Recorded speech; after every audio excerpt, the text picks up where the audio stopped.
तो क्या आपने कभी सोचा है कि पढ़ाई भी किसी वीडियो गेम की तरह मजेदार और लत लगने वाली हो सकती है? आज के इस तफसीली जायजे में हम बिल्कुल यही देखने वाले हैं कि कैसे एक एजुकेशनल ऐप ने एक जबरदस्त ट्रोजन हॉर्स हिकमत अमली अपनाई और बज़ाहिर बोरिंग लगने वाली तालीम को एक इंतहाई दिलचस्प गेम में बदल दिया। अमूमन पढ़ाई का नाम सुनकर ही नींद आने लगती है ना? लेकिन यहाँ कहानी बिल्कुल मुख्तलिफ है, जहाँ सीखना किसी सोशल मीडिया ऐप की तरह आपकी पूरी तवज्जो खींच लेता है। आइए देखते हैं कि ये जादू आखिर हुआ कैसे। यहाँ एक बहुत ही गहरी और दिलचस्प मिसाल दी गई है। जरा सोचें, स्मार्टफोन पर तालीम देना बिल्कुल ऐसा ही है जैसे आप उम्मीद कर रहे हो कि कोई शख्स बड़ी खुशी से सेहत बख्श मगर फीकी सी ब्रोकली खाएगा, जबकि बिल्कुल उसी प्लेट में दुनिया का सबसे लजीज और मजेदार मीठा रखा हो। अब जाहिर है, स्क्रीन पर ये जो मीठा है वो हमारी टिकटॉक और इंस्टाग्राम जैसी सोशल मीडिया ऐप्स हैं जो फौरन दिल ललचाती हैं, और बेचारी रिवायती तालीम को इन्हीं ऐप्स के साथ इसी डिवाइस पर मुकाबला करना पड़ता है। ये तो सरासर नाइंसाफी है ना? तो इस कहानी की शुरुआत कहाँ से होती है? चलें सबसे पहले तालीमी अदम मसावत के इस बड़े मसले को समझते हैं। इस पूरे प्रोजेक्ट का आइडिया दरअसल ग्वाटेमाला से आया, एक ऐसी जगह जिसे अक्सर मैक्सिको का मैक्सिको भी कहा जाता है, क्योंकि वहाँ तबकाती फ़र्क बहुत ज़्यादा है। हम सब का मानना है कि तालीम लोगों के दरमियान बराबरी लाती है, सही है, लेकिन असल में एक बड़ा अजीब और तल्ख तज़ाद है। होता कुछ यूं है कि अमीर तलबा बेहतरीन और महंगी तरीन तालीम खरीद लेते हैं और अपना रुतबा और दौलत बरकरार रखते हैं, जबकि गरीब तलबा बुनियादी पढ़ाई के लिए भी तरसते रह जाते हैं। तो बराबरी लाने के बजाय तालीम अक्सर इस खाई को और भी गहरा कर देती है, क्योंकि क्वालिटी एजुकेशन हमेशा पैसों के पीछे छुपी होती है। अब सवाल यह है कि इस फर्क को कैसे मिटाया जाए। इसका हल बहुत ही जबरदस्त है, यानी जुबान और आमदनी में इजाफा। कार्नेगी मेलन यूनिवर्सिटी की टीम ने जब इस मसले पर गौर किया तो उन्हें अंदाजा हुआ कि गैर मुल्की जुबानें सीखना इस मसावात को कायम करने का सबसे बेहतरीन और सीधा रास्ता है। और जरा इस नंबर को तो देखें, पूरी दुनिया में 2 अरब, जी हां 2 अरब लोग ऐसे हैं जो कोई ना कोई नई जुबान सीखने की कोशिश कर रहे हैं। कुछ क्लासरूम्स में धक्के खा रहे हैं तो कुछ खुद से सीखने की जिद्दोजहद कर रहे हैं। अब यहाँ जो सबसे दिलचस्प बात है वो आपको हैरान कर देगी। इन 2 अरब लोगों में से एक बहुत ही बड़ी अक्सरियत, यानी तकरीबन 80% लोग सिर्फ और सिर्फ एक ही जबान सीख रहे हैं, और वो है अंग्रेजी। ये चार्ट साफ बता रहा है कि दुनिया भर में अंग्रेजी की डिमांड कितनी ज्यादा पागलपन की हद तक है। लेकिन इतने सारे लोग सिर्फ अंग्रेजी के पीछे क्यों भाग रहे हैं? वजह बहुत ही प्रैक्टिकल है। देखें, अगर आप रियाजी सीखते हैं तो पैसे कमाने के लिए आपको उसके बाद फिजिक्स, फिर शायद सिविल इंजीनियरिंग जैसे मुश्किल मज़ामीन की तरफ जाना पड़ेगा। इसमें सालों लग जाते हैं। लेकिन अंग्रेजी, इसका फ़ायदा फ़ौरन होता है, ख़ास तौर पर सर्विस सेक्टर में। अगर एक आम होटल का वेटर सिर्फ अंग्रेजी बोलना सीख ले तो उसकी आमदनी और टिप्स में फ़ौरन और यकीनी इजाफा हो जाता है। इसलिए ज़ुबान को ही शुरुआत के लिए चुना गया। और यही चीज़ हमें एक शानदार बिजनेस मॉडल की तरफ ले जाती है, जिसे हम एक रॉबिनहुड बिजनेस मॉडल कह सकते हैं। अब जाहिर है, पूरी दुनिया के गरीबों को पढ़ाने के लिए हर जगह ईंटों और पत्थरों के स्कूल बनाना तो नामुमकिन है। इसमें तो खरबों डॉलर लग जाएंगे। इसलिए इन्होंने स्मार्टफोन्स का सहारा लिया और फ्रीमियम मॉडल का इंतखाब किया। ये क्या होता है? बहुत सादा सी बात है। बुनियादी चीज़ आपको बिल्कुल मुफ्त मिलती है, लेकिन अगर आप चाहते हैं कि बीच में आने वाले इश्तिहारात यानी एड्स हट जाएं या कोई ख़ास फीचर मिल जाए तो आपको थोड़े पैसे देने पड़ते हैं। इस तरह गरीब तरीन इंसान को कभी जेब से 1 रुपया भी नहीं निकालना पड़ता और कंपनी का निज़ाम भी शानदार तरीके से चलता रहता है। और ये मॉडल किस तरह दौलत की मसावी तकसीम करता है, वो वाकई एक मास्टर स्ट्रोक है।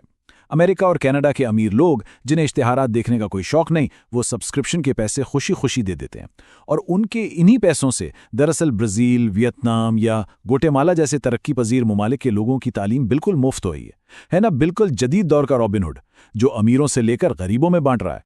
लेकिन बात यहीं ख़त्म नहीं होती। सिर्फ मुफ्त होना काफ़ी नहीं है, असल चैलेंज है लोगों की तवज्जो खींचना, यानी मीठे के भेस में ब्रोकली पेश करना।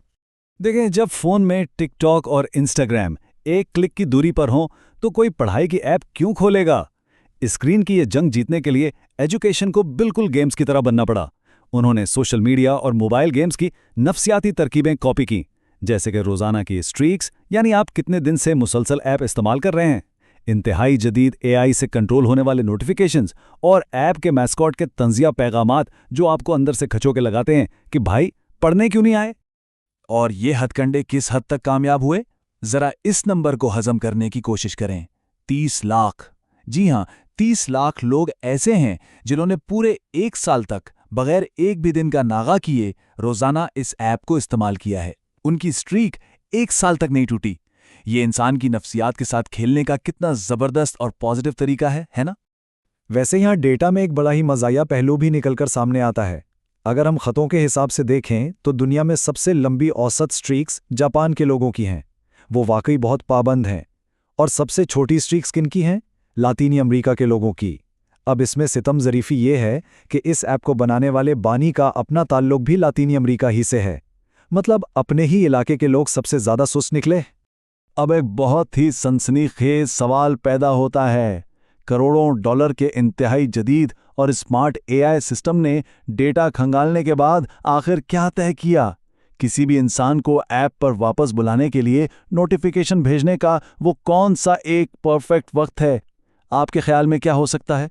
इसका जवाब इतनी हाई फाई टेक्नोलॉजी के बावजूद हैरानकुन हद तक बिल्कुल सीधा सा है। आखिरी बार ऐप इस्तेमाल करने के ठीक 24 घंटे बाद। लॉजिक बहुत सिंपल है। अगर कोई शख्स मंगल की दोपहर 3 बजे फारिग था और उसने ऐप खोली तो बहुत ज़्यादा चांसेस हैं कि वो बुध को भी ठीक दोपहर 3 बजे ही फारिग होगा। ये कॉमन सेंस ही तो सबसे बड़ी साइंस है। अच्छा, और अगर कोई सख्त जान इंसान 7 दिन तक ऐप खोलना भूल ही जाए तो क्या होता है? तो ऐप का वो मशहूर हरा उल्लू एक बड़ा ही ज़बरदस्त तन से बड़ा पैगाम भेजता है। लगता है ये याद दहानियाँ काम नहीं कर रहे हैं, हम इन्हें फ़िलहाल रोक रहे हैं। ये जुमला सीधा दिल पर लगता है। ये लोगों में एक अजीब सा एहसास जुर्म यानी गिल्ट पैदा करता है और वो भागकर वापस आ जाते हैं। इंटरनेट पर इस हरे उल्लू के बारे में हज़ारों मीम्स बन चुके हैं जो इसकी ज़बरदस्त कामयाबी का सबूत है। तो यहाँ समझने वाली सबसे अहम बात यह है कि किसी भी तालीमी ऐप को टिकटॉक की तरह 100% लत लगाने की ज़रूरत होती ही नहीं है।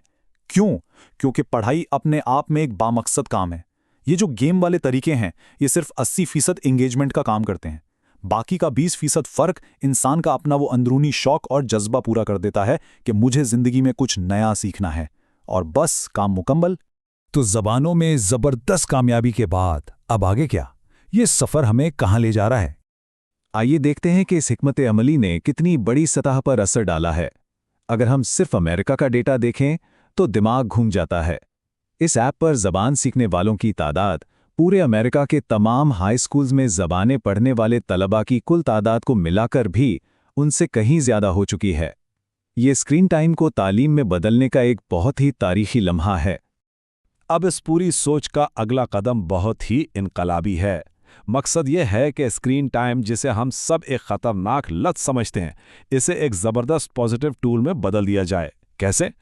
वो मज़ामीन ढूंढे जिनमें बार बार प्रैक्टिस करनी पड़ती है, जैसे रियाजी या फिजिक्स। फिर उन प्रैक्टिस सेशंस को बिल्कुल उसी तरह गेम में तब्दील कर दें और स्मार्टफोन्स के जरिए इन्हें दुनिया के कोने कोने तक पहुंचा दें। और आखिर में हम आपको एक ऐसे सवाल के साथ छोड़ रहे हैं जो वाकई गहरे गौर व फिक्र की दावत देता है। अगर सोशल मीडिया की लत डालने वाले इन हथकंडों को इस्तेमाल करके ज़बान सीखने के अमल को पूरी दुनिया में इतना आम और हर एक की पहुंच में लाया जा सकता है, तो ज़रा सोचें, मुस्तकबिल में यह छोटा सा स्मार्टफोन दुनिया की मज़ीद कौन कौन सी बड़ी अदम मसावात को जड़ से ख़त्म कर सकता है। इस ट्रोजन हॉर्स की अगली मंजिल क्या होगी? इस बारे में ज़रूर सोचिएगा।